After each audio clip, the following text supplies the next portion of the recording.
Hello everybody, welcome back to Malia's Aura. My name is Malia, and like always, you know the vibes. I am forever grateful for you guys to just be experiencing my little videos with me. Today I am at Star Nursery to get some flowers for our front yard and to get another house plant that just calls we call for each other.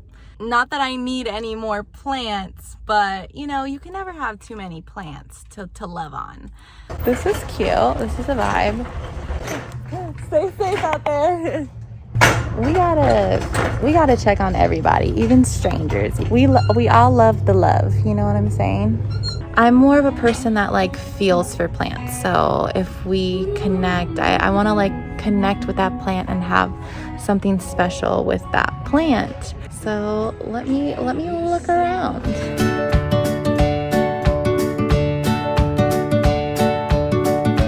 I think I found it. Like always, I can never just pick one. Here in Las Vegas, we don't have a lot of varieties like some of you guys do in different states when it comes to plants. So I've never seen her before. Look how pretty she is. She's so dainty. This one is called the Snowbush. Before I get the plant to bring home, I like to read up about it. I just look it up on my phone while here at the nursery and see what it needs, what kind of light it needs, what kind of soil it likes, and how to just take care of it. Okay, so I just read up about my two plants, and I'll kind of share about what care they need when I get home, when I'm more in a more comfortable space. Now let's pick the soil that we need. I usually always get the same soil that works for me, and then I add just a couple of things to make it my own little soil. But if anything, I don't do much to my soil. All of this that I'm doing works for me. It's always worked for me with most of my plants. So yeah, I'm gonna show you how I do it.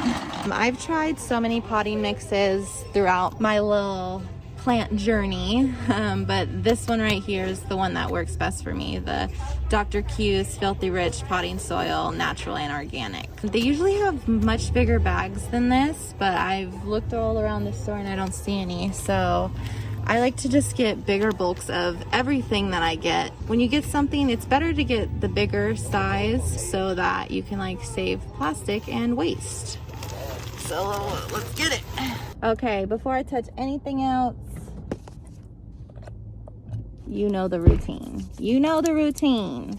Now that I got my plants at home, I get really excited. I want to pot them right when I get home. And hi, baby girl. Think about it. When you get into a new place, you don't want it to just be a big change right away. I let them sit for a couple hours or a day just to get comfortable with their surroundings. But since I'm filming today, I'm only gonna wait a couple hours, and then I'm gonna come back to these guys and put them in their new homes. We are ready to pot this baby into her new home. This is the pot that I picked. It depends on how big you want your plant to be. So the more bigger your pot, the more room you have for your roots to grow.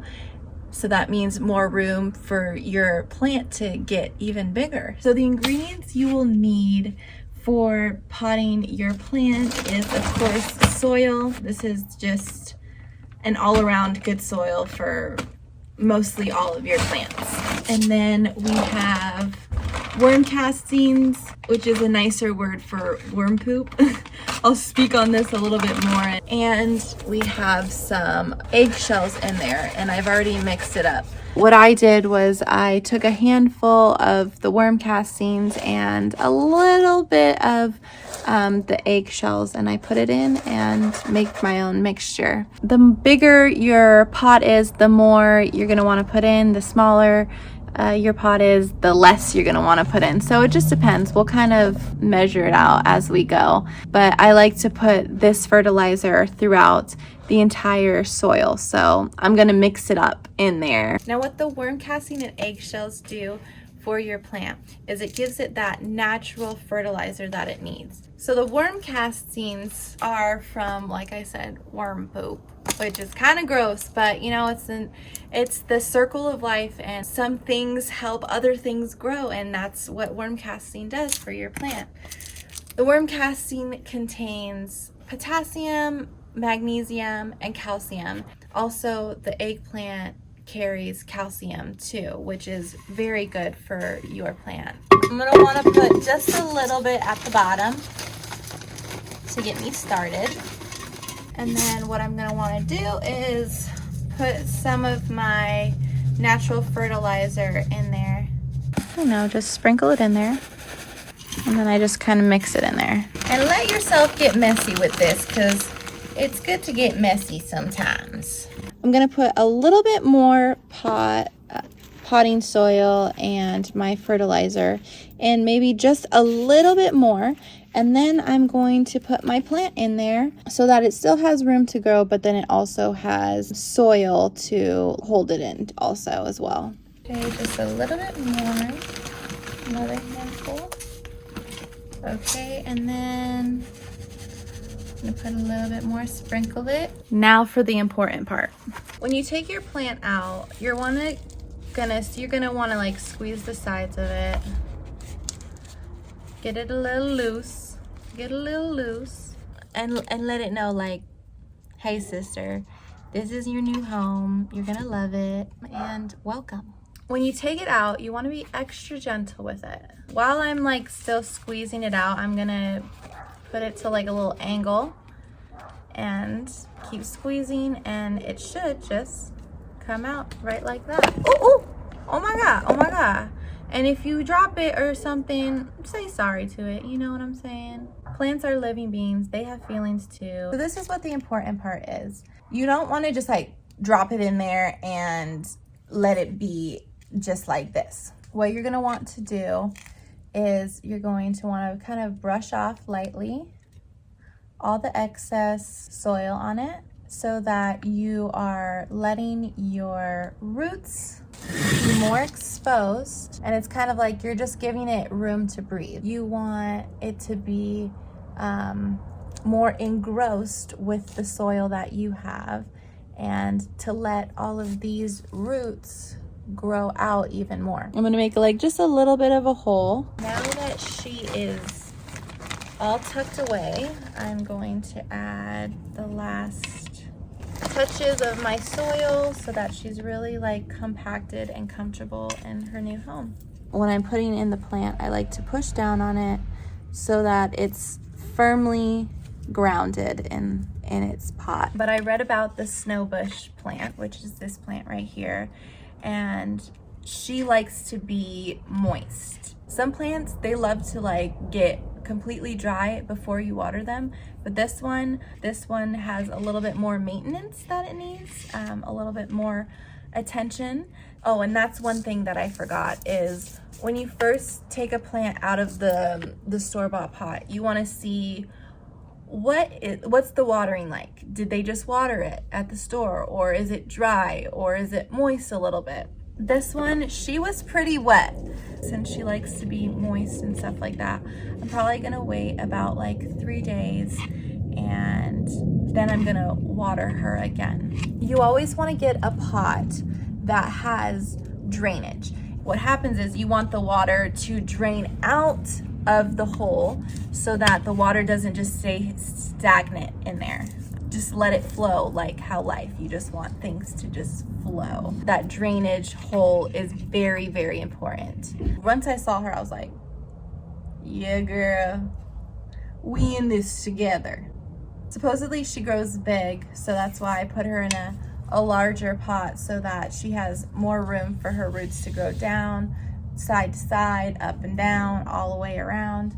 And I want her to get pretty big. I want her to grow the way she wants to grow. This plant loves light, it says. So I'm gonna be putting this closer to my window. Okay, so this is where I picked her to be. When you first get your plant, you're gonna wanna watch over it for a couple days and kind of look over, see how they're doing. Like I said, this is how I personally do it. This is how potting my plants works for me. I don't know how it works for you, but hopefully this was kind of like a little help for you all. Before we say our see you laters, it's never a goodbye, it's always a see you later. We're gonna read a random page from the Staying Strong book by Demi Lovato. Let's see what she's got to say today. Okay. You don't owe anybody the present other than yourself. Take time for you. Respect yourself and your privacy. Set boundaries. So many of the lessons I've learned have been about standing up for myself and setting boundaries. It's really hard and sometimes even painful. In work environments and everyday life, be sure to set boundaries for those you're spending time with. Make sure they're aware with what you're comfortable with and your limitations. Take action and communicate with others to make sure you're honoring yourself. It's hard, but it's worth it. And the goal is to set one boundary today in your professional or personal life. Setting boundaries is very important, and communication is the key to any relationship. I hope you guys are doing well right now, especially during these times.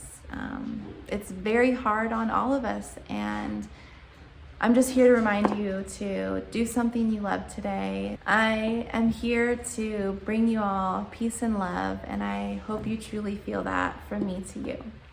I hope you guys have a great day, and I'll see you later.